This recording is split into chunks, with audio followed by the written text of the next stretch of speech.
സംസ്ഥാന കോൺഗ്രസ് രാഷ്ട്രീയത്തിൽ നേതൃമാറ്റത്തിന് വഴിയൊരുങ്ങുകയാണ്. KPCC അധ്യക്ഷ സ്ഥാനത്ത് കെ സുധാകരന് പകരം പുതിയ ആളെത്തും. കേരളത്തിലെ സാഹചര്യങ്ങൾ ദേവദാസ് മുൻഷി ദേശീയ നേതൃത്വത്തെ ധരിപ്പിക്കും. ഇതിനിടെ 63 സീറ്റുകളിൽ ശ്രദ്ധ കേന്ദ്രീകരിച്ച് മുന്നോട്ട് പോകണമെന്ന നിലപാടിൽ ഉറച്ചു നിൽക്കുകയാണ് VD സതീശൻ. വിശദാംശങ്ങളുമായി അമൽ തേനമ്പറമ്പിൽ ചേരുന്നുണ്ട്.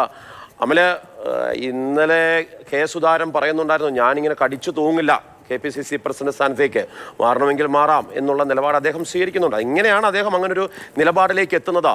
കേന്ദ്രത്തിൽ നിന്നുള്ള സമ്മർദ്ദത്തിന്റെ ഭാഗമായിട്ടാണോ, അതോ രാഷ്ട്രീയകാര്യ സമിതി കഴിഞ്ഞതിന് ശേഷം ഒരുമിച്ച് പോകാൻ വേണ്ടി സാധിക്കില്ല എന്നുള്ള നിലപാട് വന്നതിന്റെ അടിസ്ഥാനത്തിലാണോ അദ്ദേഹം മാറാൻ വേണ്ടി ഉദ്ദേശിക്കുന്നത്?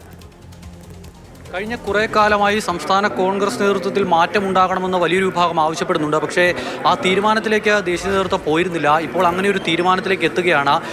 സംസ്ഥാനത്തിൻ്റെ ചുമതലയുള്ള ACC general secretary Devdas Munshi ഇവിടെ എത്തി പ്രധാനപ്പെട്ട നേതാക്കളുടെ എല്ലാം അഭിപ്രായം തേടിയിരുന്നു. അതോടൊപ്പം ഇനി വളരെ കുറച്ച് നേതാക്കളുടെ കൂടി അഭിപ്രായം തേടാനുണ്ട്, അതുകൂടി സമാഹരിക്കും. അതിനുശേഷം ഇക്കാര്യങ്ങൾ കൃത്യമായി മല്ലികാർജ്ജുൻ ഖാർഗെയെയും അതോടൊപ്പം തന്നെ രാഹുൽ ഗാന്ധിയെയും ധരിപ്പിക്കും. അതിനുശേഷം ഒരു മാറ്റത്തിലേക്ക് കാര്യങ്ങൾ പോകുന്നു എന്നാണ് മനസ്സിലാക്കാൻ കഴിയുന്നത്. സംസ്ഥാന കോൺഗ്രസിൽ നേതൃമാറ്റം ഉണ്ടാകുന്നു എന്ന കാര്യം നമുക്ക് ഉറപ്പിച്ച് പറയാം. കെ സുധാകരൻ മാറും, മറ്റൊരാൾ പകരം ആ സ്ഥാനത്തേക്ക് എത്തുന്നത് ആര് എന്നുള്ള ചോദ്യത്തിലാണ് ഇനി ഏറ്റവും പ്രസക്തമായ ചർച്ചകൾ നടക്കാനുള്ളത്. ആന്റോ ആന്റണി, അതോടൊപ്പം തന്നെ ബെന്നി ബെഹനാൻ, അടൂർ പ്രകാശ്, റോജി എം ജോൺ, മാത്യു കുഴൽനാടൻ വരെയുള്ള പേരുകൾ കേന്ദ്രീകരിച്ച് ഉള്ള ചർച്ചകൾ പലയിടങ്ങളിലായി ഇങ്ങനെ നടക്കുകയാണ്. ഈ കാര്യങ്ങളിൽ എന്ത് തീരുമാനത്തിലെത്തണം, സുധാകരന് പകരക്കാരൻ ആര് എന്നൊരു തീരുമാനത്തിലേക്ക് ഹൈക്കമാൻഡിനെത്തണമെങ്കിൽ വിശദമായ ചർച്ചകൾ നടത്തേണ്ടി വരും. സാമുദായിക സമവാക്യങ്ങൾ പാലിക്കേണ്ടി വരും. അത്തരം വിഷയങ്ങളെല്ലാം നിലനിൽക്കുന്നു. അതോടൊപ്പം തന്നെ ഈ രാഷ്ട്രീയകാര്യ സമിതിക്ക് ശേഷം നടന്നിട്ടുള്ള സംഭവവികാസങ്ങളിൽ കടുത്ത അതൃപ്തി AICC നേതൃത്വത്തിലുണ്ട്. ഇങ്ങനെ കാര്യങ്ങൾ മുന്നോട്ട് പോയാൽ ശരിയാകില്ല എന്ന നല്ല ബോധ്യത്തിൻ്റെ അടിസ്ഥാനത്തിലാണ് ജാഗ്രതയോടെയുള്ള AICCയുടെ നീക്കങ്ങൾ ഇപ്പോൾ ഉണ്ടാകുന്നത്.